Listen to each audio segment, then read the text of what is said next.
forward, anytime the Islamic Republic of Iran shoots at a ship at the Strait of Hormuz, whether it will be by missile, rocket, drone, or any other device or weapon, the US will bomb and destroy one bridge or power plant, including those located next to or in the capital city of Tehran. Thank you for your attention.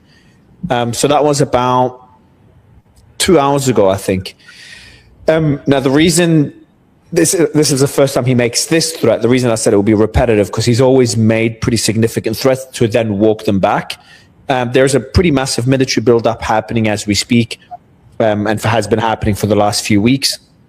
And we've seen escalation. He's already struck power plants and mainly bridges in Iran. Iran has retaliated by striking desalination plants and power plants in Kuwait. Kuwait has even talked today about them rationing energy. I saw a report. Kuwait is now urging residents to ration electricity after repeated Iranian strikes damaged power generation and desalination facilities after the attacks last week. And there were also mobile generators that were being moved around to compensate for the strikes on the power plants. And then the day the US or Trump decided to stop attacking Iranian bridges is when they threatened to strike the Emirati airports and ports, including the Dubai and Abu Dhabi International Airport. So that's where it was left last week, but now Trump is making the threats again to strike Iranian infrastructure. And I just don't see the Iranians walking back after, we've seen that happen time and time again. They just don't fold after threats. So I expect them to strike a ship. But I'd love to get your thoughts on what I consider further escalation. No, I think you're right. I think we are talking about escalation. I guess this whole unconditional surrender of Iran thing is no longer on the agenda. It doesn't look like Iran's prepared to give up. Gee, I'm shocked. I was completely unprepared for this. I think Donald Trump is flailing in a number of different directions right now. In his mind, he's been trying to avert or defeat a potential nuclear threat that could emerge in Iran from destroying Israel. But the war has moved well beyond that one issue, and he's having trouble finding a way to get out of it. But he runs into serious problems of his own making. And of course, you're familiar with the first one. No one believes anything Donald Trump says anymore. Now, that's not exclusively a problem for us in foreign relations. It's increasingly a problem here inside the United States. You can't repeat things that are fundamentally untrue over and over and over again, then change your story and then once again reverse gears and go back to the original lie that you told and expect anybody to take you seriously. Now, the problem for him with Iran is, well, we've killed all of their leaders, or as many as we could. We've done this when we were supposedly in a state of ceasefire. Then we have broken the ceasefires ourselves, things that we said we never would. I mean, I could go down the list. Well, what's the problem with it? First of all, what incentive exists right now for Iran to sign up for any agreement of any kind? I just don't see it. I don't see any evidence that any ceasefire could be brokered and would be taken seriously, because none of them have ever lasted for any length of time. And the Iranians will conclude, and I think not unreasonably, that whatever the ceasefire does, it's ultimately designed to prepare U.S. forces for further operations in the future against Iran. The entire notion of what are we in this war for boils down to something that I said to you very early on that I thought it would eventually become, and that is the aim is the total destruction of the Iranian state and its society. The Iranians know that. For them, this is existential. We in the United States don't really understand this. The average American isn't keeping up with that. He is keeping up with other matters, which we can talk about, that are largely economic and financial in nature. And those things could easily bring this war to an end. In fact, I would argue that we're in a race right now between the damaging things that we've done to the world and ourselves economically and financially, and whether or not that will bring an end to the war, or secondly, the recognition that short of a nuclear attack, nothing can be done, and therefore we're leaving. Now, there is a third option that we need to discuss, and that's the nuclear one, because I think that's really on the table for the Israelis, not necessarily for us, but for them. So we can talk about those things, but I think people need to understand nothing will be rebuilt in the region. There will be no new pipelines, no new infrastructure, nothing, no new desalination plants until the investors, the lenders, are absolutely 100% confident that we will not return instantaneously to another war because of Donald Trump's whims or feelings. So this is a catastrophe on a scale that is much greater today than it was a month ago. A month ago, there was still a willingness to believe that this could be ended in some fashion. And the MOU, however distasteful, was signed by Trump, and then he made his famous statements. I don't want to be Herbert Hoover. The world economic condition could become a depression. We need to do this, blah, blah, blah. And then he turns right around, contradicts everything he said yet again. So at this point, no one believes him. No one's going to listen to anything he says. So where does that leave us? It leaves us with, as you point out, escalation. Now, if you look at the strikes, the patterns on the American side are pretty clear. Very heavy strikes along the coast, which creates the impression among many of us that there is some plan to use ground forces in some way against the Iranian coast of the Persian Gulf. The other pattern is, of course, in and around Israel, particularly in Jordan and the Arab states that have supported and helped to defend Israel. Those radars, those missile batteries, those establishments have been destroyed. So Iran is positioning itself, obviously, for two things. One is to utterly destroy Israel when the time comes by preparing the battlefield for that planned destruction. Now, that's not because they're dedicated to it. If there were an agreement that they could live with, that we could live with, that was reliable, I think that could be avoided. But right now, I just don't see any evidence for that. The second part is it's obvious to them that we plan to come ashore somewhere between Chabahar and Karg Island. That's coming. That's what they think, and they're probably right. And I wrote a long piece in my recent Substack called Trump's War to the Last Missile, explaining why that would end very badly for us. So where are we today? Well, the world economic situation is continuing to deteriorate very rapidly. I think we're going to be at $150 a barrel very shortly within the next few weeks, probably 200 in a couple of months or more.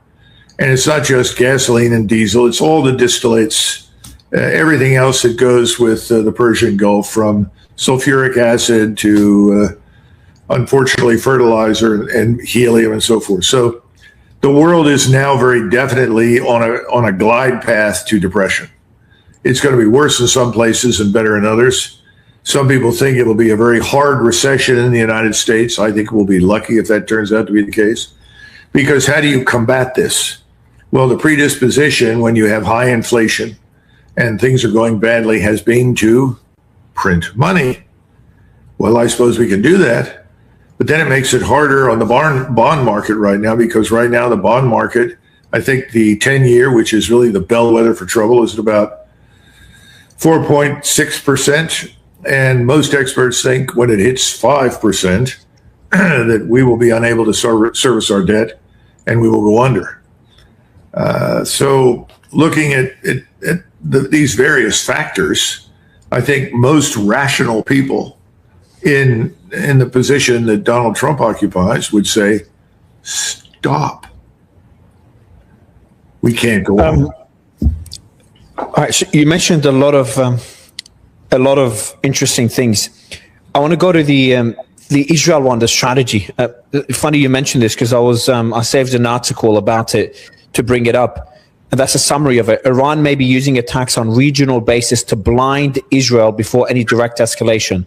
My team posted this today. Systemic strikes on radars, air defenses, and logistics hubs in Jordan, Bahrain, and Kuwait could reduce early warning time for Israel, making regional detection networks a key strategic threat. And from what I understand, that's not my expertise, is that when Iran fires in missiles, it's those early warning early warning radars that know the trajectory of the missiles, and they send the coordinates to the air defense systems. That these air defense systems, they don't scan the entire sky; they scan the segment. of the coordinates sent by the early warning radar. And if these early warning radars are struck, it reduces the efficacy of the air defense systems because then it has to scan a much wider area. And that is the Iranian strategy. And we're seeing the results of that strategy by the precision of their strikes. Obviously, some of it because of Chinese satellites, but others is because of the work they did in the early days of the war. Is my understanding correct from this? And then I'll add a question to it, Colonel, is why Israel? Is it because Israel's being used to attack Iran by the US? All the refueling aircraft and the fighter jets are moving from the Gulf to Israel? Or is it because Iran sees Israel as a threat and they think they should create deterrence against future Israeli aggression? Well, let's get something straight. You said the United States is using Israel to attack Iran. Well, we have certainly used air bases there. We've stationed Patriot batteries, THAAD batteries, radars, and so forth. But Israel is using us to attack Iran. We're not using Israel to attack Iran. And we need to talk about that because of some of the recent... I meant Israeli airports. I just want to be sure everybody gets that straight. We'll talk a little bit about some comments from Ben Gvir and I guess Smotrich, recent ones too, that help clarify some of this. First of all, the Iranians are very astute thinkers. They're long-term strategic planners. That's why they're in the position of dominance and strength right now that they are. They are very definitely preparing Israel for the worst. And they have an added bonus.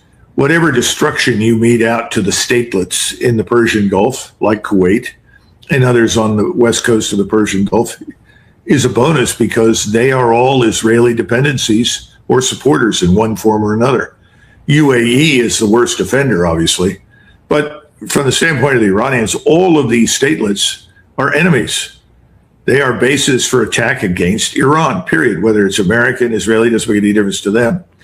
So the response that's coming from Iran in the days ahead to the things that President Trump is talking about will eliminate those statelets. And that's very important because of something else I said to you very early on. There was a feeling in the region, strong feeling that Sykes-Picot was dead. Now, King Abdullah of Jordan, I think, is currently in the United Kingdom. I don't know if this is going to be his new permanent residence or he's coming back. But I think Jordan is part of the Sykes-Picot arrangement, and I don't think it's going to survive. There are 11 to 14 million Palestinians living in that country. He and his father managed the Palestinian problem in large measure for Israel. In return, they received enormous benefits from the United Kingdom and Great Britain and the United States that helped keep their society afloat and their economy working. I think these things are all coming to an end because of the damage that Iran is inflicting across the region. The statelets are creatures of British imperialism. Nobody wants them. Now, that's not necessarily true for the people that live in these places, but we're talking about the ruling elites, which are referred to increasingly over here as the Epstein class of the Arabian Peninsula. So anything they do at this point, if you're sitting in Iran and you can destroy not only our bases, but the desalination plants, the oil infrastructure on the West Coast, is a strategic bonus. And in the meantime, there's nothing we can do. The bad news is, for the reasons that we started with, this is going to make the depression much worse. It's going to make the economic downturn last much longer for the reasons we discussed. Who's going to go in there, repair, rebuild, and refinance? At this stage, nobody.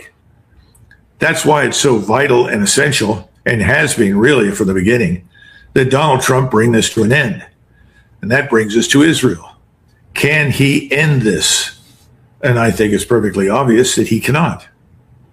As long as Israel controls us, as long as they control the White House and the Congress, and we're going to see that next week, or maybe later this week with the visit of Mr. Netanyahu, there's no way to get out from under this.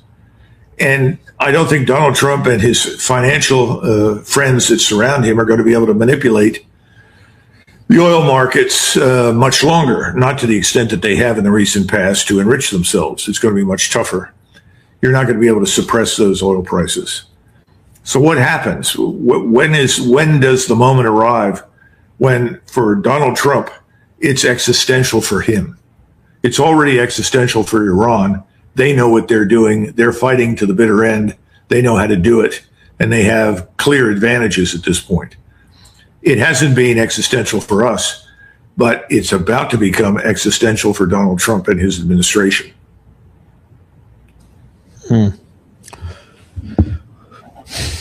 So there's another report that really surprised me. It's a Bloomberg report this morning. Washington's Gulf Arab allies are increasingly frustrated as hostilities between the US and Iran intensify, jeopardizing their national security and economies. Understandable. We knew that from the beginning. But this is where it gets worrying. Some officials believe Trump should escalate military operations by deploying ground troops in parts of Iran and perhaps even seizing its crucial oil export hub of Kharg Island, according to people familiar with the matter, declining to be named, talking about sensitive matters. These officials believe Iran's leaders won't back down and relinquish their grip over the Strait of Hormuz unless the US takes more aggressive action, said the people. The alternative is a prolonged, even if low-level conflict that could last months, one of the people said, deterring foreign investors and tourists from the region, as you've said. So if this continues, this back and forth, it will keep deterring investors from coming to the region, rebuilding, making up for all the economic damage that's already been caused. Some countries more than others. Kuwait and Bahrain have been hammered. But that won't happen if either the back and forth continues or the risk of it continues. And this is where the more prolonged this continues, I've been thinking about this for a while, the more this goes on, the more that kind of the bubble of security around these Gulf countries, the UAE being the top of the list, it gets chipped away. But the talks of ground troops, and I know you've already talked about how this looks like a shaping operation, all the strikes on the south. But why? What would be the objective with having, we've had the American bases become sitting ducks for the Iranians, and we've seen the consequences of that. Why, they're removing troops from the American bases. Why put them on Iranian land, knowing Iran's ability to strike them and getting them closer to the artillery and short-range missiles as well? I think those are great questions. I agree with you, and if we answer them honestly, we would discard any notion of a ground operation. But we're not operating in a rational environment. Let me just back up a minute before we go into detail in the ground operation. First, as I said before, the statelets, these little emirates and statelets from Kuwait all the way down to UAE, are scheduled now for extinction.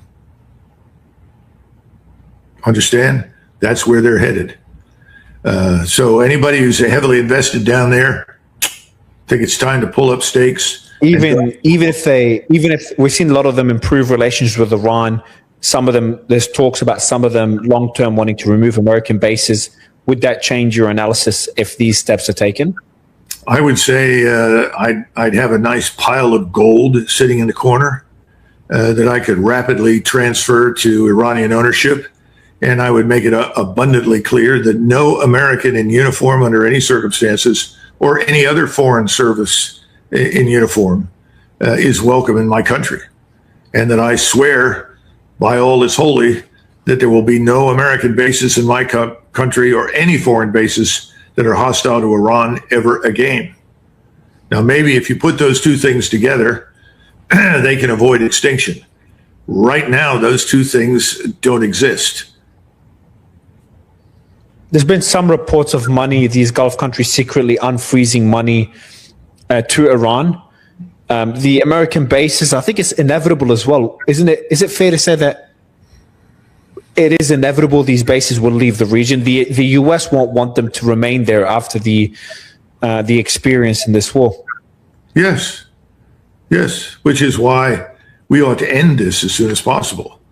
But Washington lives and dies in a mythological environment.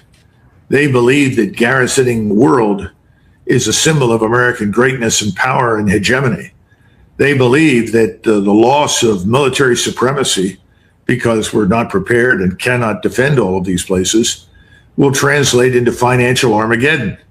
They don't understand that financial Armageddon. We're talking about the Israelis. While you were speaking earlier, about less than 5 minutes ago, a report came out from Channel 11.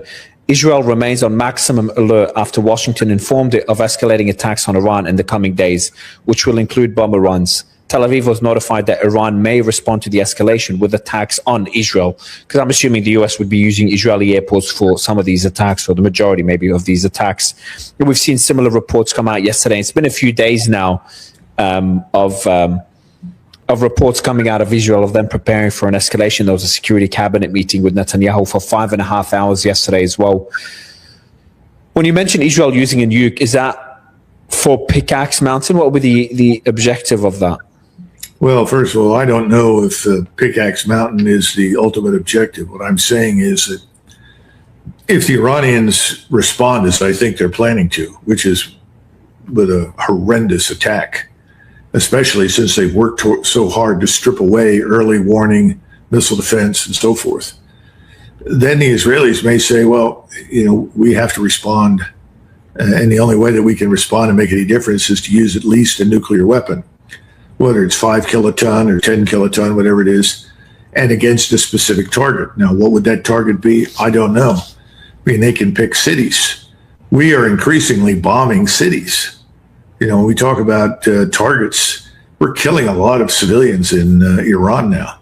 And that's something that happens when your effort against military targets either fails or doesn't turn out to provide the outcome that you hope for. I mean, even during World War II, you could hit lots of things that the German armed forces utilized, didn't seem to have the effect. And so we started bombing cities. Eventually, somebody got around to bombing, infrastructure, railroads. That helped somewhat, slowed down distribution, bombed refineries and the oil connection. That was very critical. In fact, if we'd done nothing else except deprive Germany of oil and transportation on its rails, we'd have won the war sooner. But I don't know what the thinking is right now inside the building about what to do next with Iran. But when I looked recently at a list of cities, Tabriz and Isfahan and so forth, I was a little disturbed by that, because that tells me, well, we're starting to hit what we think we can find and will have an effect, but it's not necessarily military anymore. That's what happened to us during the Kosovo air campaign. We ran out of legitimate military targets, and we began bombing anything else that could be remotely connected to a military action. So that meant the Yugo factory, if you know what the Yugo was, an automobile produced in Yugoslavia, which was hardly the Mercedes-Benz of communism. And that thing suddenly became a danger to us. Well, the factory could be a danger. Why? Well, it could be retooled and turn out military equipment. So we bombed the Yugo factory. I guess I'm beginning to see elements to that. I hope that's not true. I just don't know. But the bottom line is that when all else fails and you have a nuclear weapon at your disposal, as the Israelis do, there will be an inclination to use it. Now, I was mentioning Gavir and Smotrich because they were both saying, well, what the Americans are doing is their thing. We're worried about our war in Lebanon, our war here in our area, and the Americans, they're worried about Iran. And that's not our focus right now. And tried to sort of interpret events to say, America is fighting the Iran war, we're fighting everything else. We're not necessarily connected anymore. Well, Mario, that's absurd. Israel would go under after 2 days without resupply, refurbishment. Their military industrial complex is just not that large. We have to provide most of the missiles, ammunition, equipment, and so forth. But I think it sets the stage for the notion, if the Israelis decide to use a weapon, that will, they hope, provide Donald Trump with some plausible deniability. Well, we did this on our own. We didn't consult with Donald Trump. It's not his fault. Well, good luck with that one.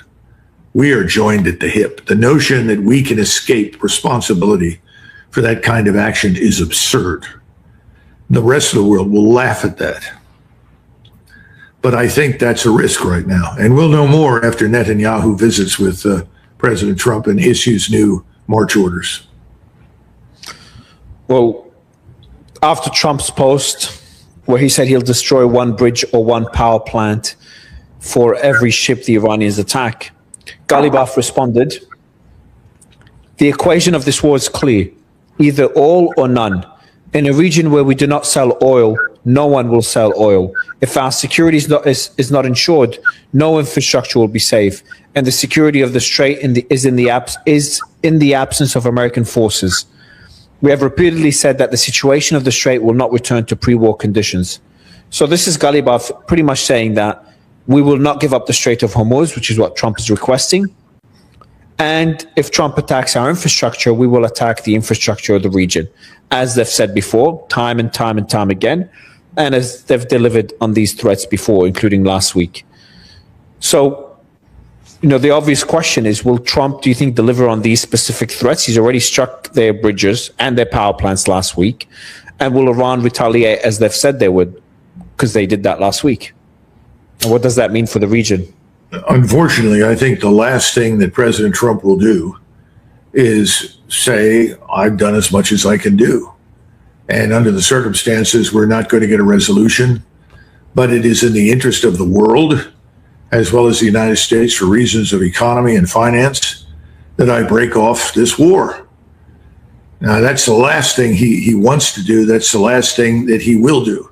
So to answer your question, he will go back and forth in the future again and again and again until he's got nothing left. Until the situation at home is so hostile to the war and our economic condition is so bad that he can't keep it up. He'll continue until he has no missiles to fire. And the sad part is that demonstrates the complete contempt in which he holds, unfortunately, people around the world, not just his own people, but everybody. And this has always been an easy solution for him. But again, he's under duress. He seems reluctant under any circumstances to contradict his Israeli backers. And again, if you're in his position right now, he knows that the midterm elections will probably produce a Congress that is very ready to dispose of him. In other words, impeach him. And he may say, well, if I break off this war and end it for all the right reasons, I will not be rewarded with support. They'll still get rid of me. And I'll have no support from the people that got me here. And the people that got me here are the people that are pushing the war with Iran. Call it the Israel lobby, the Jewish lobby, the Zionist lobby, whatever you want to call it. This collection of billionaires and financiers around the world that are bound and determined to destroy Iran, get control of the oil resources in the region, and essentially run global finance. They're backing him, and he needs them. They have enough power, financial influence in the United States that they could rescue him from impeachment, in his mind. Shit. So does he care about the Gulf? And if so, how much? So I know it sounds like I've asked this question many times, but I think it's a very important question because Iran is betting on the horizontal escalation striking the Gulf to deter future U.S. aggression. So the big question should be, how much does Trump care about his allies in the Gulf, which are close U.S. allies? They hold U.S. treasuries, they have U.S. bases, they've invested in Jared Kushner's fund, they've invested in Trump's companies as well. These matter to Trump. But that's something I've been thinking a lot about as well.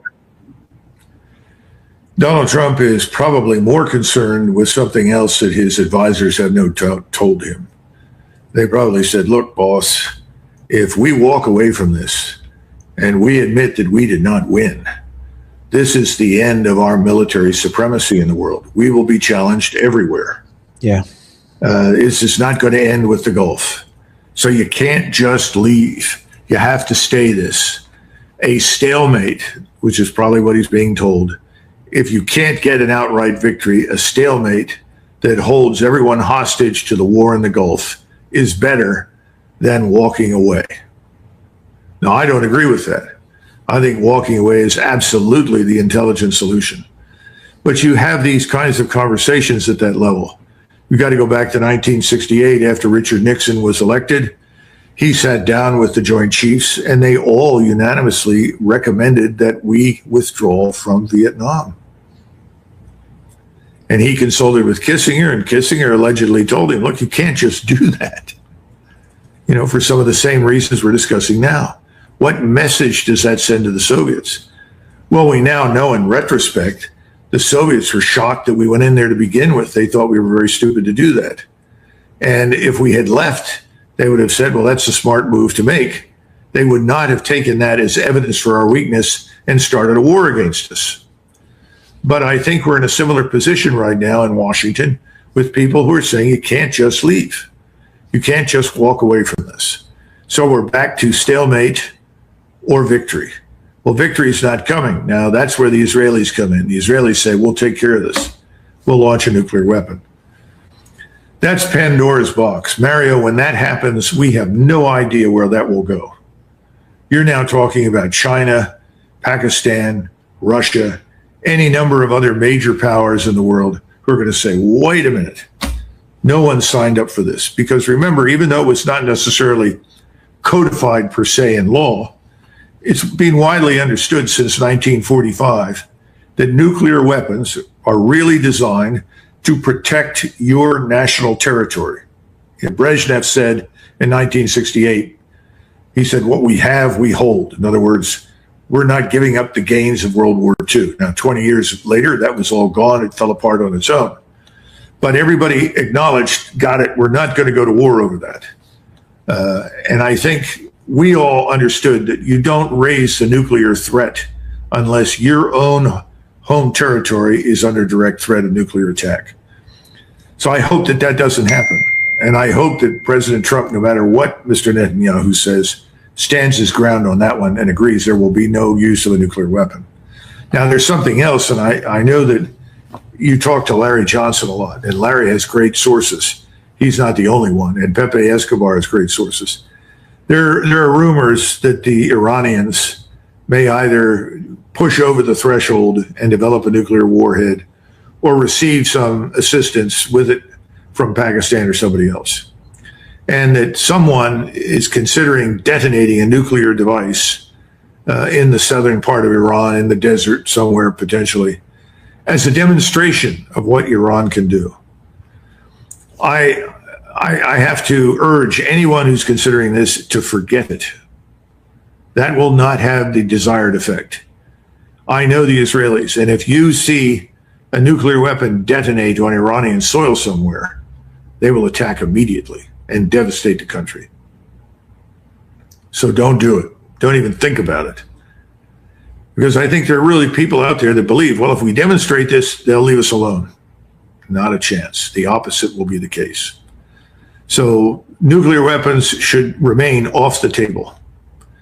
And the key factor, the key player in all of this is Donald Trump. And he has to do what he personally regards as unthinkable. The good news is we're close to the bottom in terms of weapons and munitions and exhaustion, and we're close to the economic financial crisis. Those things are powerful incentives to get out and end this war. That may ultimately be the key consideration in Donald Trump's mind.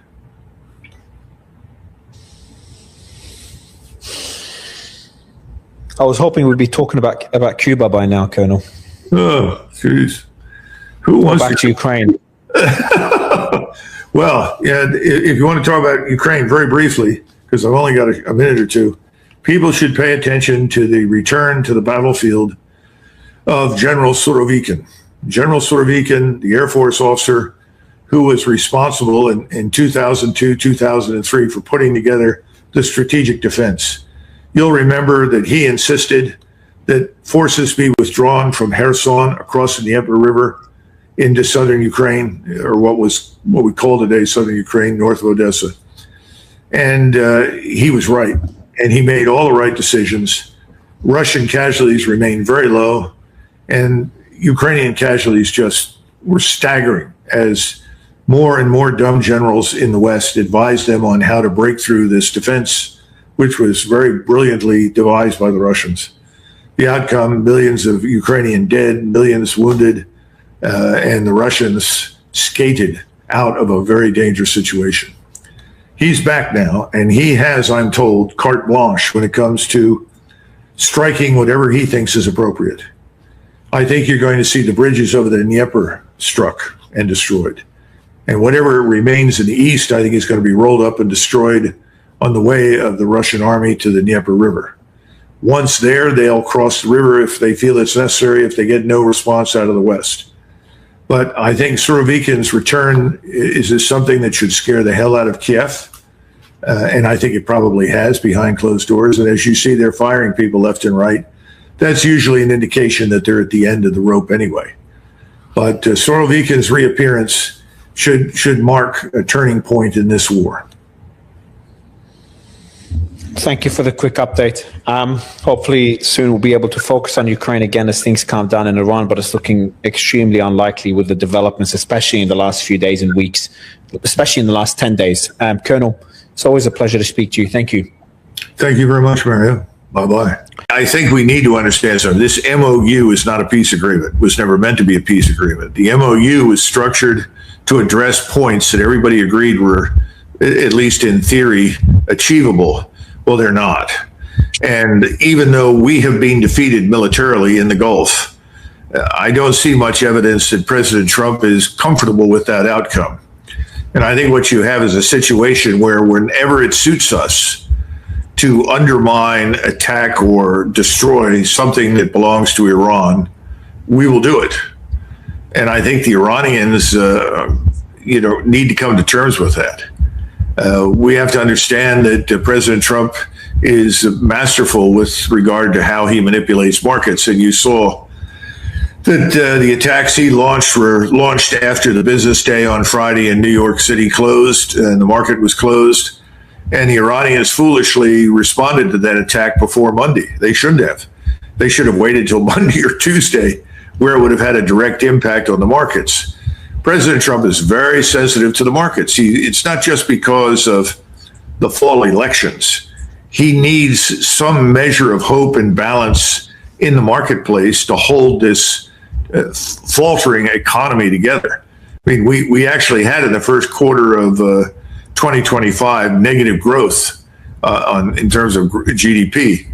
We're going to see more of that in the future. We've got real problems here at home. Now, what does all of this mean to the Iranians? Well, the Iranians they have won in the Gulf, although they're going to be continually under fire, at least until the UAE, if it wants to exist, and cuts the deals that are being discussed behind the scenes with Iran to include sending billions of dollars to the Iranians. That really is their money. We refuse to give it up. So the UAE and I think Bahrain have both said to Iran, we'll get you the money. And they're filtering that money to the Iranians. If they can make that work and they can get the Saudis to abandon any dumb ideas of continuing cooperation with us, then I think they might achieve some degree of stability in the Gulf region. But the war and the center of gravity in the war has now shifted northward. That now focuses on both Lebanon and Syria. And this is important because you know who is sitting right on the edge, the Turks. And the Turks remain the 800-pound gorilla. The Turks are taking measures to ready themselves for a potential conflict with the Israelis. Now, the Turks have been bribed, and they've taken the bribes. They've gone along with what we wanted them to in order to satisfy the Israeli need. But they're reaching the end point. And I think everybody in the region who's been bribed or bullied by us or the Israelis to cooperate with the Israelis are all in the same boat, more or less. I don't know what the tipping point is. I don't know when you get to it, but I don't think it's that far off.